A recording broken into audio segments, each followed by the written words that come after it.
Soñando sueños con José Ignacio Carmona. A la una yo nací, a las dos me engrandecí, a las tres tomé amante. Saludamos en su programa Soñando Sueños, de precioso nombre, a Iñaki y a José Ignacio Carmona. Bienvenido, José Ignacio. Bien hallado, Raquel. Vas a tratar tú un tema que apasiona, más allá del judaísmo, del cristianismo, gente que se acerca al mundo de los ángeles. Y nosotros, lo vamos a hacer desde esa perspectiva a la que nos aproximas tú. ¿Cómo quieres empezar? Bueno, yo creo que lo podríamos dividir en dos partes, pero lo principal es hacer una introducción porque, claro, se entremezclan conceptos del cristianismo con además son en el mismo ámbito judeocristiano. Entonces, yo creo que hay que tratarlo desde el punto de vista judío hoy. Muy bien. Y bueno, yo si quieres, claro, la pregunta sería de cuándo existen los ángeles, porque claro, no tenemos constancia de las cavernas y demás, pero sí sabemos, fíjate tú, que más o menos la ciudad de Ur, en el valle del Éufrates, Babilonia, pues hará más o menos que alcanza su esplendor del 2500 antes de nuestra era, pues allí los arqueólogos encontraron curiosamente una estela que representa una figura alada que desciende de uno de los 7 cielos de la religión sumeria. Pues algunos eruditos sostienen que se trata de la primera representación conocida de un ángel, ¿no?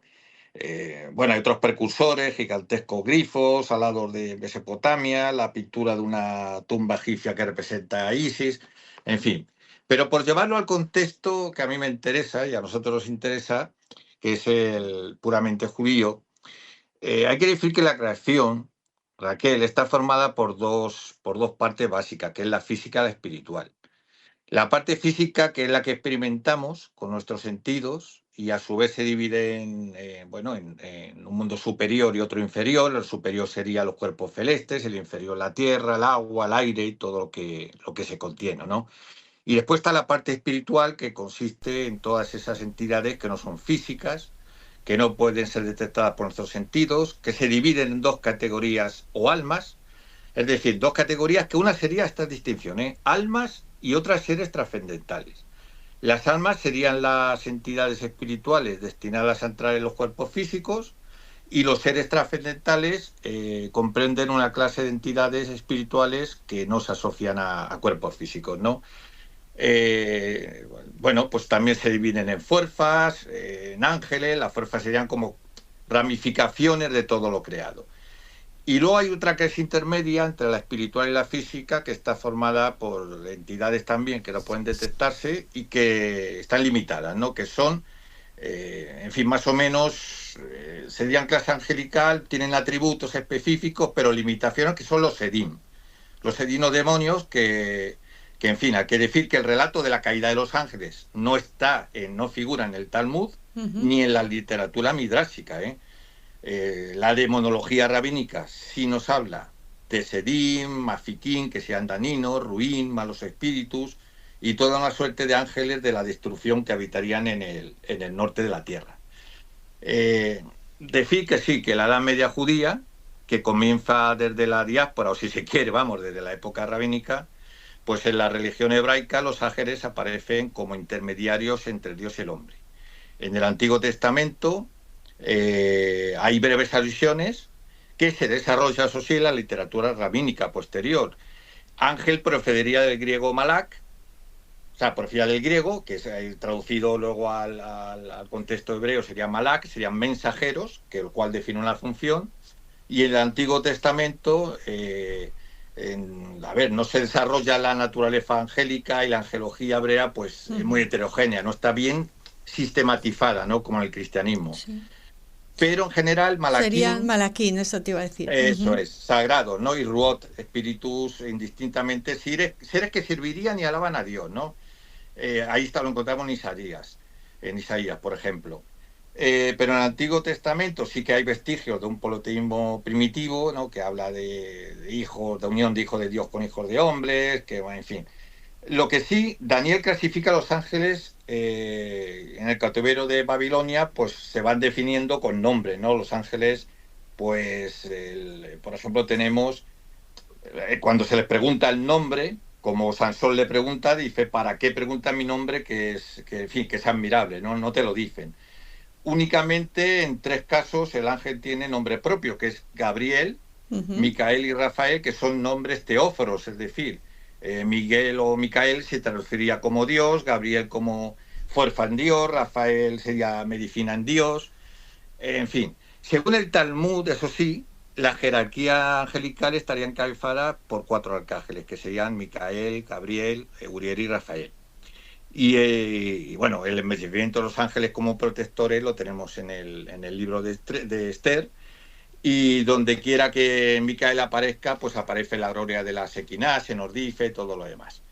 Términos oscuros, Raquel, pues serían querub, traducido por guardianes, o los serafines, que la Sagrada Escritura los llama malak también.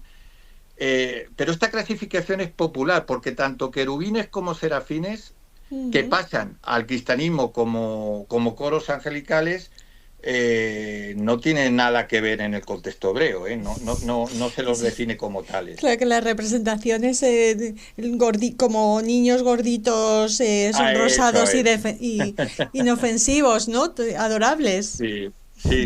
Bueno, también hay que decir que en algunos pasajes aparecen pasajes bíblicos, como Ayot, también seres vivientes, o Fanín, ruedas, en fin. Aquí hay que decir también que bueno, también están los Elohim, los Tatonín, que serían los de arriba, los de abajo, todo lo demás.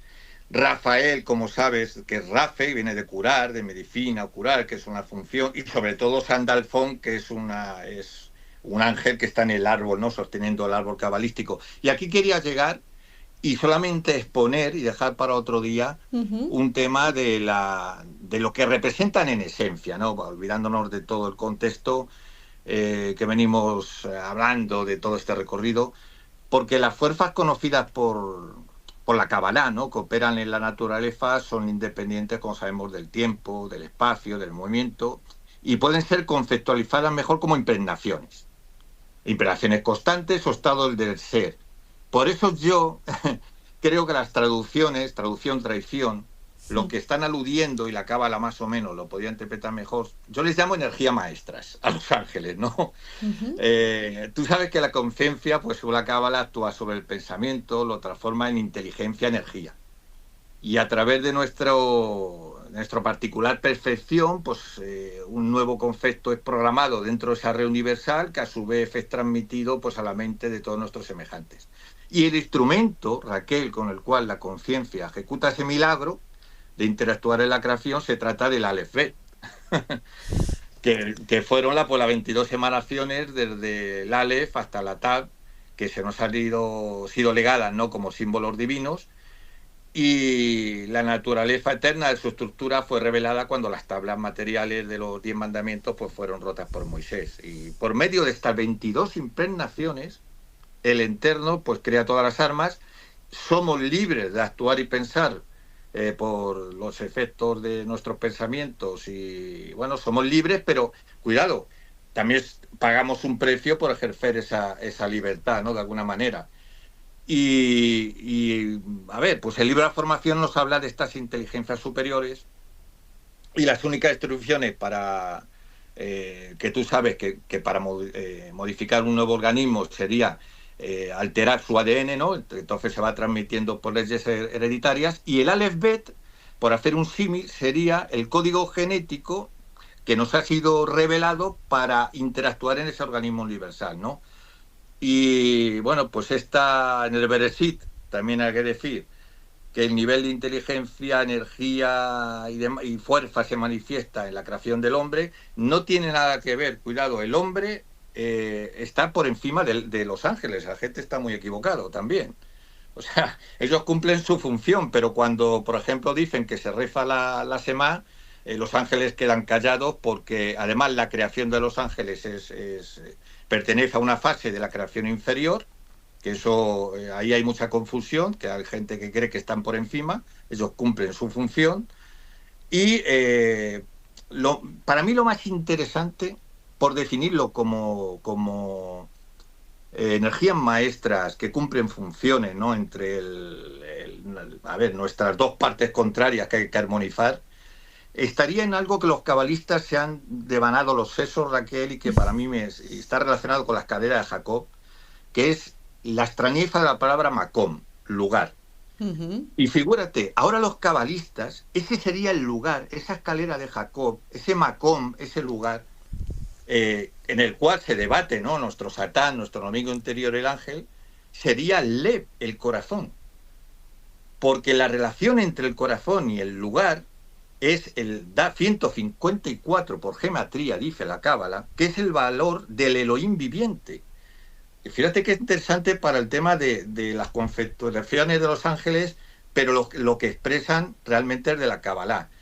Mira, para la Cábala el corazón, por sus letras, representa la Torah escondida, Bet, y la Torah revelada, Lamed. Y cuando invertimos el orden de las letras de la palabra Lev, es decir, corazón, se convierte en Bal, negación. La vida depende del corazón. Y si recuerdas bien, muchos de nuestros oyentes, en las meditaciones de Abulafia, cada vez que se inspira durante 9 latidos del corazón y se expira durante otros 9, si no lo recordamos, el valor da 18 que es Jai, vida. Y 18 tiempos del latido corresponden a un minuto, se nos explica muy bien Abulafia, Ujú. y 25.920 latidos son el gran año platónico y la precisión de los equinoccios, que se cumple cada 25.920 años. Fíjate, si lo de arriba se expresa en lo de abajo. Por eso el concepto de corazón y ritmo de la creación está unido también en este concepto de Macón al de la territorialidad. Y eso lo dice la Cábala, y déjame explicarlo porque tiene que ver con el libre albedrío. ¿Nos detenemos aquí? ¿Nos lo explicas en el próximo programa o, Pues o prefieres me parece hacerlo? perfecto. ¿Sí? Me parece perfecto, Vale. sí, porque ya entraríamos también en cosas que pueden interesar a lo que es Muy bien. prácticamente el concepto del Adán David y el estado de Mesías, que uno puede alcanzar en un estado autoconsciente. Muy bien. Así para engolosar un poquito, a ver Sí, si para la gente... prepárense. Prepárense. Bueno, pues te agradecemos mucho esta primera entrega de esa angiología hebrea y les esperamos en el próximo programa. Muchas gracias.